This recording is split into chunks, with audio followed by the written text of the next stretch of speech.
Hello मेरे प्यारे बच्चों, क्या हाल चाल। आज की वीडियो में हम करने वाले हैं क्लास 12 हिंदी व्याकरण, जिसमें 3 टॉपिक रहेंगे, रस, छंद और अलंकार। ये तीनों में से 2 नंबर का रस आता है, 2 नंबर का छंद और 2 नंबर के अलंकार रहते हैं। इससे आपको 6 अंक मिलने वाले हैं। तो इसको आप लोगों को मेरे प्यारे रसगुल्लो अच्छी तरीके से तैयार कर लेना है। सबसे पहला जो टॉपिक है हमारा रस।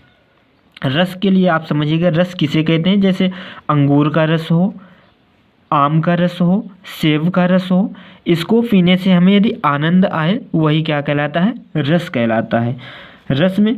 रस को काव्य की आत्मा कहा गया है। काव्य की आत्मा कहा गया है रस को। जिस तरह आत्मा के बिना शरीर का कोई मूल्य नहीं होता। आप यहाँ पर समझिएगा छात्रों की, जैसे आत्मा निकल जाती है शरीर से तो शरीर का कोई भी मूल्य नहीं रह जाता, शरीर को ले जाते हैं जलाकर उसका दाह संस्कार कर देते हैं। उसी प्रकार आत्मा क्या है, काव्य रस को काव्य की आत्मा बताया गया है। जिस तरह आत्मा के बिना शरीर का कोई मूल्य नहीं होता है, उसी तरह रस के बिना काव्य भी निर्जीव होता है। रस के बिना काव्य का भी कोई मूल्य नहीं होता, निर्जीव होता है। रसात्मक वाक्यम काव्यम, अर्थात रसयुक्त वाक्य ही काव्य कहलाता है। रस से भरा हुआ वाक्य क्या कहलाता है, काव्य कहलाता है मेरे प्यारे रसगुल्लो। अगली परिभाषा इसकी क्या रहेगी, काव्य के पढ़ने, सुनने अथवा उसका अभिनय देखने में पाठक, श्रोता या दर्शक को जो आनंद मिलता है, वही काव्य में रस कहलाता है। मान लीजिए कोई नौटंकी हो रही है, नाटक हो रहा है, उसको देखने से, सुनने से जो भी आनंद आपको मिलेगा, वही क्या कहलाता है, रस कहलाता है मेरे प्यारे छात्रों। रस के 4 अंग होते हैं, स्थायी भाव, विभाव, अनुभाव और संचारी भाव। ये यदि 4 अंग आप लोगों ने याद कर लिया तो आप लोगों से डिफिनीशन पूरे रस की बन जाएगी। स्थायी भाव, विभाव, अनुभाव और संचारी भाव, इसके 4 अंग होते हैं रस की। अब हम आगे करने वाले हैं रस की डिफिनीशन आपने समझा। उसके बाद सबसे फर्स्ट जो रस है, श्रृंगार रस। जब विभाव, अनुभाव तथा संचारी भाव का संयोग होता है तो रति नामक स्थायी भाव से श्रृंगार रस की उत्पत्ति होती है। इसकी डिफिनीशन आप लोग समझिएगा।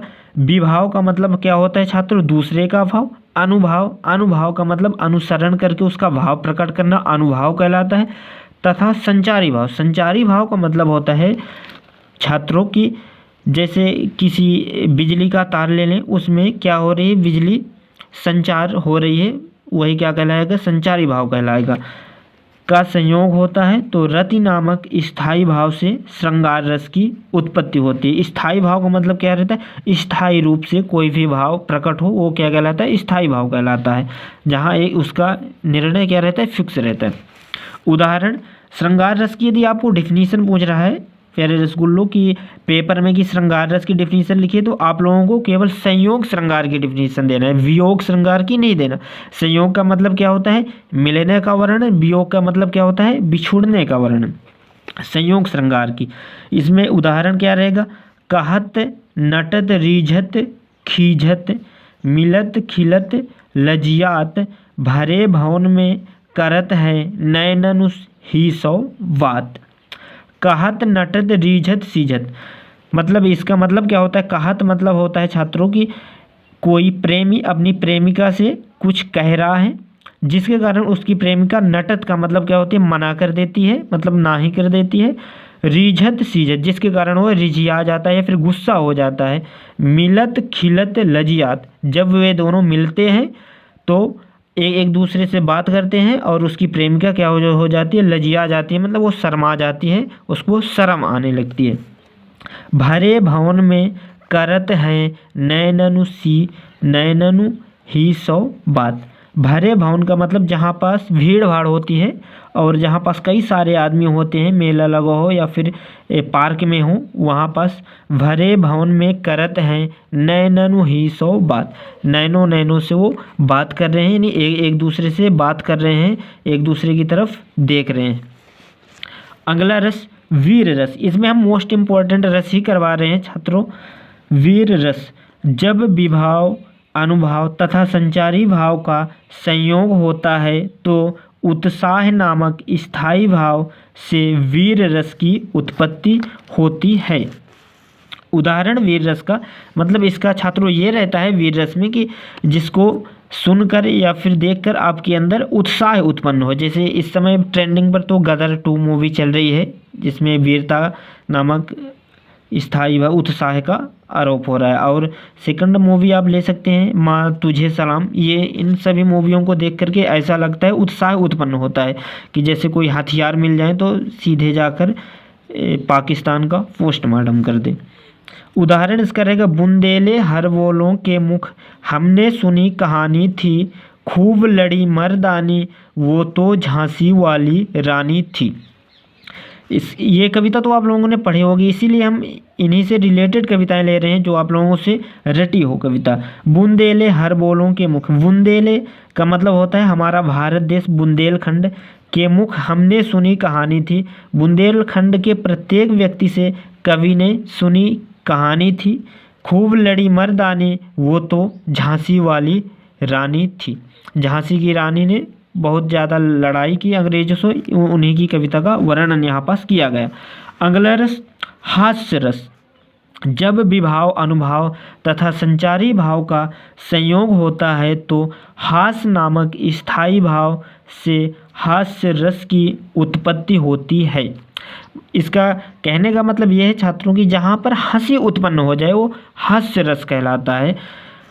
कोई भी आप उदाहरण ले सकते हैं। उदाहरण बंदर ने कहा बंदरिया से, चलो नहाने गंगा, बच्चों को छोड़ो घर में, होने दो हुरदंगा। इसको सुनकर ही हंसी आ रही है छात्रों के। बंदर क्या बोल रहा है? बंदरिया से, मतलब जो डाल पर इधर उधर कूदने वाला बंदर है वो बंदरिया से कह रहा है, सुनते ही हंसी आ रही। कह रहा है कि चलो नहाने गंगा, बच्चों को छोड़ो घर में, होने दो हुरदंगा। ये हास्य रस का उदाहरण आ जाएगा। अगला छात्रों, अगला टॉपिक जो हमारा है वो रहेगा अलंकार। अलंकार समझिएगा आप लोग कि अलंकार होते क्या हैं। काव्य की शोभा बढ़ाने वाले शब्दों को अलंकार कहते हैं छात्रों। जैसे कोई नारी है, नारी की सुंदरता या फिर शोभा किसके द्वारा बढ़ती है? आभूषण के द्वारा बढ़ती है। यदि कोई नारी अच्छे खासे आभूषण पहनकर आ जाए या फिर कोई लड़की, तो वो क्या कहलाएगा? अलंकार, मतलब उसकी शोभा बढ़ जाती है, चाहे सुंदर हो व नहीं हो, उसकी आभूषण के द्वारा ही सुंदरता बढ़ जाती है। तो शब्द की फिर अलंकार की शब्द क्या कहलाते हैं? अलंकार कहलाते हैं ऐसे शब्द। यहाँ से हम करेंगे उपमा अलंकार। सबसे पहला जो अलंकार है उपमा अलंकार, जहाँ पर उपमेय की तुलना उपमान से समानता के आधार पर की जाती है वहाँ पर उपमा अलंकार होता है। इसकी डिफिनीशन समझिएगा छात्रों। उपमेय मतलब मैं की तुलना, मेरी तुलना किसी उपमान से, किसी दूसरे व्यक्ति से की जाती है, वो भी समानता के आधार पर, वहाँ पर उपमा अलंकार होता है। मेरी जो समानता है वो किसी दूसरे व्यक्ति से की जाती है, असमानता के आधार पर नहीं छात्रों, समानता के आधार पर। उदाहरण फूलों सा चेहरा तेरा, कलियों सी मुस्कान है। ये मूवी भी इसमें बनी हुई है, सॉन्ग भी है कि फूलों सा चेहरा तेरा, कलियों सी मुस्कान है, ऐसे करके। इसमें फूलों सा चेहरा तेरा मतलब फूल के समान क्या है? चेहरा है। कलियों की समान उसकी क्या है? मुस्कान है। मतलब दोनों की क्या कर रहा है? तुलना कर रहा है, चेहरे की तुलना कर रहा है दोनों की। रूपक अलंकार सेकंड अलंकार है रूपक अलंकार, जहाँ पर उपमेय में उपमान का भेद रहित आरोप होता है वहाँ पर रूपक अलंकार होता है। भेद रहित, जहाँ पर ऊपर क्या था? समानता थे, यहाँ पास भेद रहित। पायो जी मैंने राम रतन धन पायो, यहाँ पास राम रतन धन का मतलब क्या है? सोना चांदी या फिर पैसों से नहीं है, राम रूपी रतन उसने पा लिया है। चरण कमल बंदो हरि राई, चरण रूपी कमल बंदो हरि राई। ये अगला अलंकार है यमक अलंकार, जहाँ पर कोई शब्द एक से अधिक बार आए और उसका अर्थ अलग अलग हो वहाँ पर यमक अलंकार होता है। एक शब्द कई बार है लेकिन उसका अर्थ हर बार अलग अलग हो जाए, वहाँ पर यमक अलंकार होता है। उदाहरण, काली घटा का घमंड घटा। काली घटा का मतलब क्या होता है? बादल छात्रों। फिर का घमंड घटा, दूसरी घटा का मतलब क्या है? घमंड से मतलब है इसका। तो काली घटा का घमंड घटा। सेकंड, सोना कितना सोना है, सोने जैसा तेरा मन। यहाँ पर सोना 3 बार आया है छात्रों। पहले सोने का मतलब क्या है? सोना कितना सोना है, सोने जैसा तेरा मन। पहले सोने का मतलब क्या है कि सोना मतलब क्या होता है? सोना चांदी जो ये सब होते धातु होती हैं, उन्हें सोना कितना सोना है, सोने जैसा तेरा मन। और दूसरे सोने का मतलब क्या है? उसके मन से है, सुंदरता से है कि सोना कितना सोना है, सोने जैसा तेरा मन। ये सॉन्ग भी बना हुआ है, मैं तेरा ऐसे करके। अगला अलंकार है छात्रों श्लेष अलंकार। जहाँ पर कोई शब्द एक ही बार आए लेकिन उसके अर्थ अलग अलग हो, वहाँ पर श्लेष अलंकार होता है। एक ही शब्द कई बार आए लेकिन उसका अर्थ अलग अलग हो जाए, वहाँ पर श्लेष अलंकार होता है मेरे प्यारे रसगुल्लों। उदाहरण, प्रियतम बतला दो लाल मेरा कहाँ है। प्रियतम बतला दो लाल मेरा कहाँ है। यहाँ पास कोई प्रियतम है, वो पूछ रही है कि मेरा लाल कहाँ है। यहाँ पास प्रियतम का मतलब क्या होता है? उसका प्रेमी या फिर साथी। बतला दो लाल, लाल का मतलब भी क्या होता है? प्रेमी, साथी, या फिर लाल का मतलब क्या होता है? सन यानी बेटा। लाल मेरा कहाँ है। सेकंड, ये तो फेमस उदाहरण है छात्रों। रहीमन पानी राखिए बिन पानी सब सून, पानी गए न उबरे मोती मानुष चून। यहाँ पास पानी शब्द कई बार आया, तो इसका मतलब ये नहीं कि छात्रों आप लोग यमक अलंकार कर दें।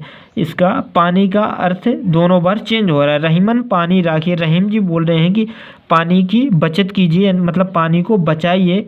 बिन पानी सब सून, बिना पानी के सब कुछ सूना हो जाएगा, कुछ भी नहीं बचेगा। पानी गए न उबरे, एक बार यदि पानी चला गया तो दोबारा नहीं मिलेगा। मोती मानुष चून, मोती का यदि एक बार पानी चला गया छात्रों तो दोबारा उसमें नहीं चढ़ सकता। मनुष्य के लिए यदि पानी नहीं रहेगा तो उसका जीवन ही व्यर्थ हो जाएगा। चून, यदि चूने से एक बार पानी चला गया तो उसका भी कोई मूल या फिर अर्थ नहीं रह जाता। अगली वीडियो पर हम करेंगे छात्रों छंद। अगला टॉपिक है छंद। छंद कहते किसे हैं पहले ये समझिएगा छात्रों। जिस रचना में अक्षरों एवं मात्राओं की संख्या निश्चित हो। अक्षरों एवं मात्राएं, जैसे यहाँ पास ये क्या है? मात्राएं हैं, इनकी संख्या निश्चित होती है छंद में। अक्षरों एवं मात्राओं की संख्या निश्चित हो तथा यति गति एवं तुक आदि का ख्याल रखा जाए, उसे ही छंद कहते हैं। इसमें सबसे पहला छंद जो है दोहा छंद। दोहा छंद के प्रथम और तृतीय चरणों में 13-13 और द्वितीय तथा चतुर्थ चरणों में 11-11 मात्राएं होती हैं। कुल 24 मात्राएं होती हैं इसमें। यहाँ पास हम काउंटिंग करेंगे। सबसे पहले तो आप देख लीजिए कि मात्राएं कैसी होती हैं। मात्राओं में जो इसे एक लाइन होती है डंडी की तरह, उसे हम बोलते हैं लघु। इसको हम क्या बोलते हैं? लघु, एक लाइन की तरह जो होती है। और यश की तरह जो होता है उसे क्या बोलते हैं? गुरु। आप लोग ये जानते होंगे लघु गुरु।